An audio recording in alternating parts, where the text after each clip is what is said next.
আসসালামু আলাইকুম, স্বাগতম জানাচ্ছি বিবিসি নিউজ আন্তর্জাতিক সংবাদে।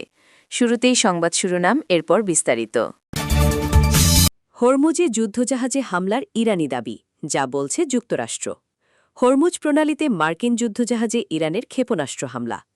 যুদ্ধ না থামা পর্যন্ত ইসরায়েলের সঙ্গে কোনো আলোচনা নয়। ইরানের হামলায় ক্ষতিগ্রস্ত ১৬ মার্কিন সামরিক ঘাঁটি। দর্শক, এতক্ষণ শুনছিলেন সংবাদ শিরোনাম। এখন বিস্তারিত। আপনি যদি ইসরায়েলের ধ্বংস চান এবং মুসলিমদের পাশে থাকেন, তাহলে ভিডিওতে লাইক করে চ্যানেলটি অবশ্যই সাবস্ক্রাইব করে দিবেন এবং আপনার মূল্যবান মতামত অবশ্যই কমেন্টে লিখে জানিয়ে দিবেন। এখন বিস্তারিত। হরমুজে যুদ্ধজাহাজে হামলার ইরানি দাবি, যা বলছে যুক্তরাষ্ট্র। হরমুজ প্রণালীতে মার্কিন কোনো যুদ্ধজাহাজে হামলা হয়নি বলে দাবি করেছে যুক্তরাষ্ট্র। মার্কিন সামরিক বাহিনীর সেন্ট্রাল কমান্ড সেন্টকম জানিয়েছে, যুক্তরাষ্ট্রের নৌবাহিনীর কোনো জাহাজে আঘাত হানা হয়নি। সামাজিক যোগাযোগ মাধ্যম এক্সে দেওয়া এক বিবৃতিতে সেন্টকম জানায়, মার্কিন বাহিনী প্রজেক্ট ফ্রিডম এবং ইরানি বন্দরগুলোতে নৌ অবরোধ কার্যকর করছে। এর আগে ইরানের সংবাদ সংস্থা ফার্স নিউজ স্থানীয় সূত্রের বরাত দিয়ে জানায়, ইরানের রেভলিউশনারি গার্ড কোরের IRGCর সতর্কতা উপেক্ষা করার পর জাস্ক দ্বীপের কাছে একটি মার্কিন নৌবাহিনীর জাহাজে 2টি ক্ষেপণাস্ত্র আঘাত এনেছে। হরমুজ প্রণালীতে মার্কিন যুদ্ধজাহাজে ইরানের ক্ষেপণাস্ত্র হামলা। ইরানের আধা সরকারি সংবাদ সংস্থা ফার্স নিউজ জানিয়েছে, হরমুজ প্রণালীর জাস্ক দ্বীপের কাছে 2টি ক্ষেপণাস্ত্র হামলার শিকার হয়েছে একটি মার্কিন যুদ্ধজাহাজ।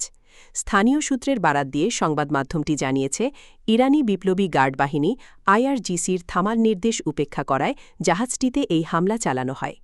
এই হামলার খবর এমন এক সময়ে এলো যখন মার্কিন প্রেসিডেন্ট ডোনাল্ড ট্রাম্প সোমবার 4 মে থেকে প্রজেক্ট ফ্রিডম শুরু করার ঘোষণা দিয়েছেন। এই প্রকল্পের মূল লক্ষ্য হল হরমুজ প্রণালীতে আটকে পড়া জাহাজগুলোকে নিরাপদে বের করে নিয়ে আসা। এই অভিযান সফল করতে মার্কিন সেন্ট্রাল কমান্ড সেন্টকম ব্যাপক সামরিক প্রস্তুতির কথা জানিয়েছে।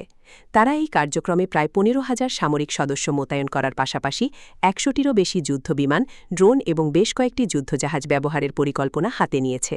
তবে মার্কিন যুদ্ধজাহাজে হামলার এই ঘটনার পর ওই অঞ্চলে উত্তেজনা নতুন করে চরমে পৌঁছেছে।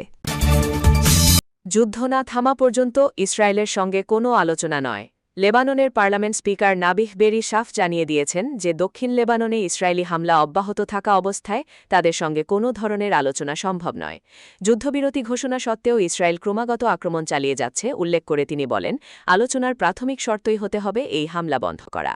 লেবাননের শীর্ষস্থানীয় সংবাদপত্র আন-নাহারকে দেওয়া এক সাক্ষাৎকারে বেরি গুরুত্বারোপ করে বলেন, যে কোনো রাজনৈতিক প্রক্রিয়ার আগে বর্তমানে সবচেয়ে জরুরি কাজ হল যুদ্ধ বন্ধ করা। ইসরায়েল আক্রমণ বন্ধ করবে এমন সুনির্দিষ্ট গ্যারান্টি বা নিশ্চয়তা না পাওয়া পর্যন্ত তিনি কোনো ধরনের আলোচনায় বসতে রাজি নন। ইরানের হামলায় ক্ষতিগ্রস্ত 16 মার্কিন সামরিক ঘাঁটি। সিএনএনের এক প্রতিবেদনে দাবি করা হয়েছে, যুক্তরাষ্ট্র ও ইসরায়েলের সঙ্গে চলমান সংঘাতে ইরান মধ্যপ্রাচ্যের 8টি দেশে অন্তত 16টি মার্কিন সামরিক ঘাঁটিতে হামলা চালিয়েছে। এর মধ্যে কয়েকটি ঘাঁটি এতটাই ক্ষতিগ্রস্ত হয়েছে যে সেগুলো আর ব্যবহারযোগ্য নেই। স্যাটেলাইট ছবি এবং যুক্তরাষ্ট্র ও উপসাগরীয় দেশগুলোর সূত্রের তথ্য বিশ্লেষণ করে এই প্রতিবেদন তৈরি করা হয়েছে। এতে বলা হয়, মধ্যপ্রাচ্যে যুক্তরাষ্ট্রের সামরিক উপস্থিতির বড় অংশই ইরানি হামলার লক্ষ্যবস্তু হয়েছে। কিছু সূত্রের মতে ক্ষতির পরিমাণ নিয়ে ভিন্ন ভিন্ন মূল্যায়ন পাওয়া গেছে। কয়েকটি ঘাঁটি এতটাই ধ্বংস হয়েছে যে সেগুলো স্থায়ীভাবে বন্ধ করার বিষয়টি বিবেচনায় আছে। তবে কিছু স্থাপনা কৌশলগত কারণে মেরামতের পরিকল্পনাও চলছে।